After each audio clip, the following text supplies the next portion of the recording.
There's an article in the Washington Post, and it's all about those Washington think tanks. Apparently, those think tanks believe that if Trump gets to do the presidency, our national debt will go through the roof. One of the people quoted in that article is Peter Navarro, a Trump guy. And he's here to dismiss the whole notion, I'm sure, that a Trump plan would add to the deficit. Dismiss it. Dismiss it. Think tanks only look at tax cuts. You get reductions.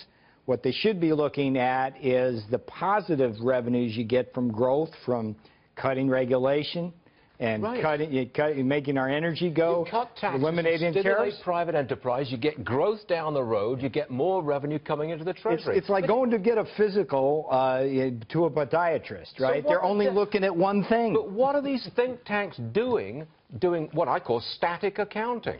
You cut taxes so you lose revenue. That's all they say. I've got one that I call it the Darth Vader of globalism. It's the Peterson Institute. I'll give you an example. It's like every study they've done on trade deals has said that the trade deals were going to be good for America and create millions of jobs. Every time they've been wrong, right? But they keep getting more studies done and saying we got to do now the TPP. What's going on here? Well, it's called idea laundering.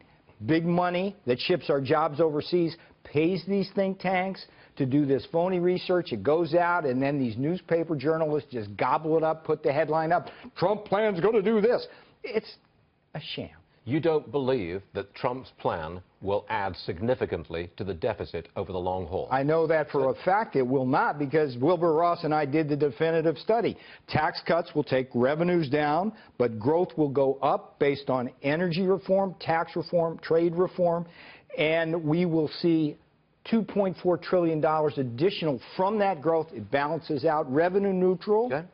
25 million jobs, 4% growth. Can I sell you on that? And 25,000 on the Dow. It's Reagan-esque. Well, it's Trump-esque, too, in the 21st century. Reboot of Reagan. Okay, now what do you make of this report that we have that Donald Trump is no longer going to do, I think, joint fundraising with the RNC? Now, A, is that accurate? And B, is there really that kind of split between Trump and the Sham report. I got this right from the mouth of Steve Mnuchin this morning. I asked him about it. He said, no, we're doing a bunch of fundraisers with big donors. Big donors are really excited now because they see victory in sight, and they know that if Clinton gets in there, it's going to be no growth, bad stock market. And so that's the nonsense. What we have is DJT, the candidate, out on the stump, getting out and seeing as many people, the big crowds, but then when there's time, meeting with donors. What's Hillary doing? She's going to these set-piece fundraisers, going collecting money from all the people shipping our jobs overseas. It's a different paradigm. But it is being interpreted as a split between the Trump camp and the establishment.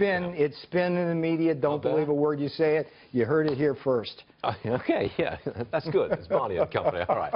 Now, there's a report from a reporter on Yahoo who says that we should all brace ourselves for extra taxes on the rich if Hillary Clinton is the president of the United States. True story. Yes, there's no question about it. It's not just that. But who's the rich? Well, who is the rich? But look, it's taxes on businesses, because she's going to raise taxes by $270 billion on businesses to fund her failed infrastructure program. Wait a minute. Which taxes on business go up to the tune of $270 billion? That's the point. She's just going to come in and say, we're going to put additional taxes. Could be a rise in the corporate tax rate. It could be something else. But she has promised, Stuart, she's promised $275 billion more in taxes. That's not going to stimulate growth. That's just going to push more jobs overseas.